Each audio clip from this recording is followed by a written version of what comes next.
welcome to the show. It is Port City. I'm your host, Nick Salvucci. Thanks for keeping it right here on WLCN. Hey, catch this show today because you know what's going to happen.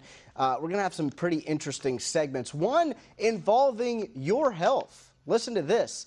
You can travel abroad. Given that maybe the doctor's office has a special software that's developed right here in Charleston where medical records can be exchanged like that. And there's no worries about email exposure, hackers getting in, that sort of thing. It's a secure connection. We're going to tell you all about it coming up right here on the show. Also, speaking of health, we're going to have the 8 germiest public places or public things. Keep that in mind. You probably have a few guesses as to what those could be. Also, fun segment on the Family Circle Cup. You'll want to stay tuned for the iCoach and a ticket giveaway. Stay tuned for all that right here on Port City. As you know, on this show, I surround myself with people much smarter than myself all the time. That's why you keep watching. Anyway, I want to welcome in Charles Williams, Jr. He is CEO and president of Electronic Health Network, LLC, right here in the local area. Very cool. Thanks for being on the show. Oh, my pleasure. Yeah. My pleasure. I'm glad to be here. Great. The reason why, of course, we decided to have Charles on the show is he sent out this news release on a new product you developed here locally that, I mean, when I read it, I thought, finally, somebody figured it out. Somebody took the extra step. And what I'm talking about, folks, is when it comes to your health care, continuation of care is very important, especially when you're traveling around the country or the world, in fact, because we live in such a society where it's a world economy and jobs move all over the place, and we have reasons to move all over the world. Absolutely. But you need to have access to your prior records, and it's not always easy. So what do you have here? Can you explain to the folks at home exactly what you did? Yeah, what we've done was we created a mechanism so that if you're traveling abroad, give you an example. If you are an American and you want to go to Austria, Vienna, and you get sick, something happens to you, then how do you get your information? How do you get your health information? How does the doctor treat you? So what we've done was we created a method so that a doctor can have access to your medical records from the United States to Europe, and then they can view your records, update your history, and that information is sent back to America, so that when you go to your doctor in America, he have access to that updated information. Now, I know there are people at home that are wondering, well, isn't that what email's for or the internet's for? No, because we're talking about very secure information that is not supposed to be shared in that manner. No, and you cannot access this information simply by just going on the internet and going over your information. Imagine if you were able to do that. Then it would be a huge problem because so many people will have access to your information. Systems get hacked all the time. So what we did was we created a secure protocol, and we also wanted to protect the privacy of the individual. That's core to our company beliefs.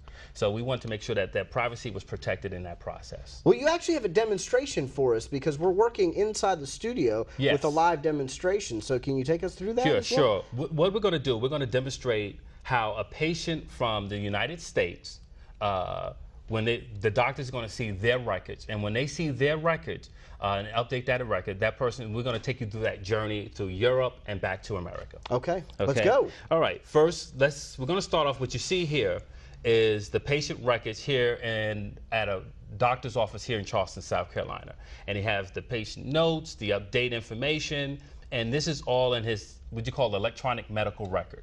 And it's really not Geordie LaForge, because we were joking about that earlier. No, it's not really Geordie LaForge. Star Trek reference there. So we are not actually violating any HIPAA rules and laws right now. And speaking of HIPAA compliance, what you're going to see is that the patient have to give consent to have their information shared on this network. Because think about it, the patient is going to be traveling abroad, and they may need access to that information. So they have to give consent first. So this is something like Microsoft Windows that like every doctor's office everywhere could potentially have. Is that how it works? Yes. Every doctor that has an electronic medical records, they can have access to it, provided the patient give their consent first. Okay. And so that's what's happening. And so the next portion of that, the doctor they're going to Europe, and now it's time for them to retrieve that information here in Europe. And the person went out, went skiing and got hurt, and come to find out they want to treat this patient, but they can't treat this patient because they don't know if this person is allergic to something or what is their medical situation. So they're calling for that medical records in America. And so what we did was we called that, we set it up so that that record can be called in America securely again, and that patient still have to give consent. And once they get, what you see there, the patient is given consent. And once they get consent, then that information is going to be shown to that doctor in Austria. Okay. You get a patient summary, which is you're about to see. And there's now. specific ways that obviously it's just not a click that gives consent. There's more to it. There's more to it. Yes, absolutely. They would have to, basically they could do what you call a digital signature or an actual signature. Okay. Something that is shown so that information is protected. You can't just go in there and just pull that information. Okay. This is all, and by the way, this is all on a secure network. So it's not through regular internet where that information is being accessed. Good, good. Well, that's important for folks to know as well. So that's the entire demonstration. We went that quickly. Yes, we did. Wow. Hey, you know, especially in real time, by the way. In an emergency situation, that really comes in handy. You know, you might want to provide that locally when it comes to going from West Ashley to Mount Pleasant, right? Well, it's funny because some of the hospitals, they can't even, the third floor can't even talk to the fourth floor. Okay, there you go. So we could provide this this technology not only across the sea, intercontinental, but we can actually provide this level of service locally. So if a doctor needs to speak to a specialist in Mount Pleasant and the patient is in West Ashley, they can speak to each other, and that information is shared and updated through the patient consent. And to your knowledge, this is the first time this has been offered anywhere. Yes, this is the first time ever this is happening. Matter of fact, here in the United States, we only have about 20% of the doctors that have some form of electronic medical records.